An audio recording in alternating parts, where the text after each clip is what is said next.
Bonjour, monsieur. Je m'appelle Tina. Senang bertemu dengan Anda. Apa yang senang Anda lakukan? Laban kayo? Polyglot ang tawag sa kanila. Mga eksperto sa sari-saring lengguwahe.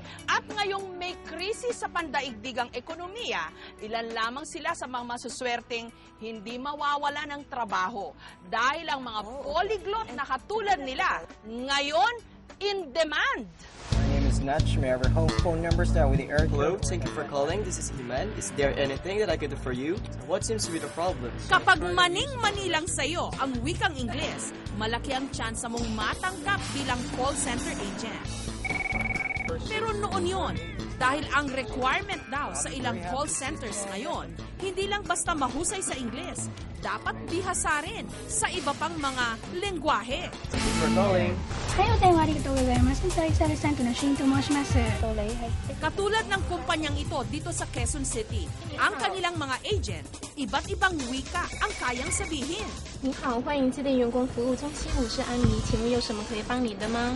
はい、かしこまりました。それではピーポーソフト、はい、久保田様、はい、お世話になっております。 Si Ricky, Pinoy, Hay. pero aakalain mong authentic Japanese sa galing niyang mag-Nihongo. はい、お世話になっております。おはようございます。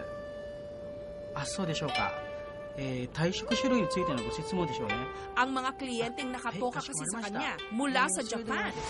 Mabuti na lang daw, 10 taon siya dating nanirahan sa Land of the Rising Sun.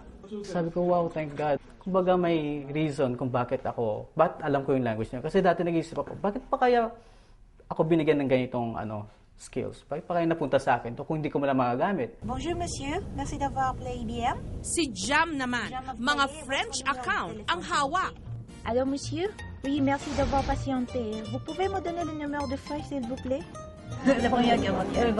At para ma-practice ang kanyang dila tuwing break time, in French siya kung makipagtsikahan. At that time, hindi in demand ang multilinguals. There was no call center yet, so we didn't know really where to go. But we didn't expect it to be very in demand now. 致电员工服务中心，我是安妮。 Sumatotal, 15 iba't ibang lengguwahe ang ginagamit sa kumpanya ito.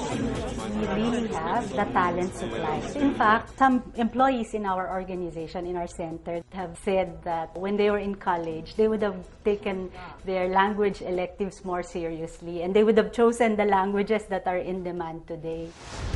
Sa panahon nga raw ngayon kung kailan marami ang nawawala ng trabaho at nananatiling mahigpit ang kompetisyon sa job hunting, bentahe talaga kung matatas ka rin sa ibang wika. Lalo na ngayon, di ba, maraming call center. Mas marami naghahanap ng multilingual agents. Kasi nga, di ba, galing sa labas yung companies na kumukuha sa atin. Si Nico Maca, multilingual o polyglot. Maliban sa Filipino at English, marunong ding mag-French, Spanish at Brazilian Portuguese. Eu me chamo Nicole. Eu me chamo Harvey. Excelente, Harvey. Dahil dito, nagkaroon siya ng iba't ibang mga racket. Isa siyang translator at foreign language instructor. Most of what I'm doing now is actually from the fact that I am able to speak various languages, which I never imagined. I did it because I liked it. Hindi lang yan. Sa banda ni Nico kung saan siya ang bokalista, ang ilang mga kinakanta niya binubuo ng 4 na magkakaibang wika.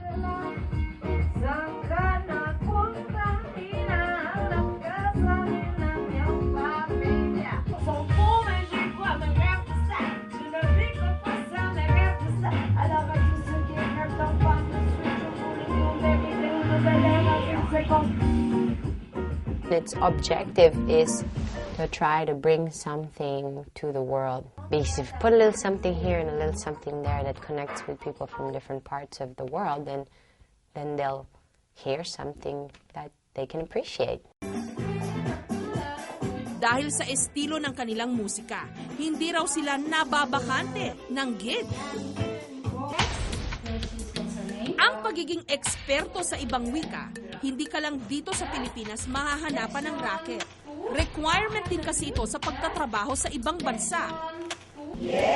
Kaya nga nagsulputan na ngayon ang iba't ibang mga language school. Si Manuel, para matuloy ang pagtrabaho niya sa Korea, kailangang matuto ng Korean. Pero dahil walang pang-enroll sa Korean Language Training Center, pinagtsatsagaan na lang niya ang mga napaglumaang reviewer ng kanyang mga pinsan. Sa ramin nila, self-study lang. Kasi nga merong bayaran mo yung school. Ang hindi alam ni Manuel, may libreng language training ang OWA o ang Overseas Workers Welfare Administration para sa mga nagbabalak mag-abroad. Ito ay makakatulong para sa kanilang pag-integrate doon sa household, doon sa family, doon sa community na pupuntahan nila. Katulad ng Mandarin class na ito, kung saan 6 na araw nag-aaral at nagsasanay ng Mandarin ang mga nais maging household service worker sa Taiwan. Sa totoo lang, sa buong mundo, hindi lang naman tayo ang kinakailangang matuto ng banyagang mga lengguwahe. Ang mga miyembro ng The Church of Jesus Christ of Latter-day Saints, mas kilala sa tawag na mga Mormon, mga Amerikano, pero matatas, managalog. Nalaman po namin na ang Diyos may pagmamahal kahit tumawag po siya ng isang propeta para gabayan po tayo sa panahon po natin. Sa buong mundo, kinakailangan po na yung mga tao nandun, kinakailangan na pakinggan po nila yung mensahe po ng Diyos na kanilang lengguwahe po. Ako po. Hello po. Bali, dumadaan lang po kami dito para ipakilala po yung sarili po namin sa inyo po. Next time na lang. Ibang araw na lang, tapos babalikan po namin yung mga yan po.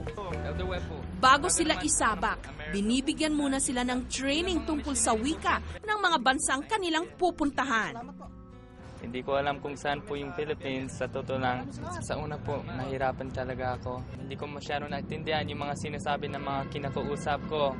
Pero habang tumatagal po na, medyo nakakaintindi po na. Ang hindi raw marunong magmahal sa sariling wika, higit pa sa malansang isda.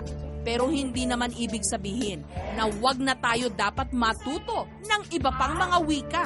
Dahil sa panahon ngayon ng krisis, maaring karagdagang karunungan ito na makapaghahatid sa atin ng mas magandang oportunidad.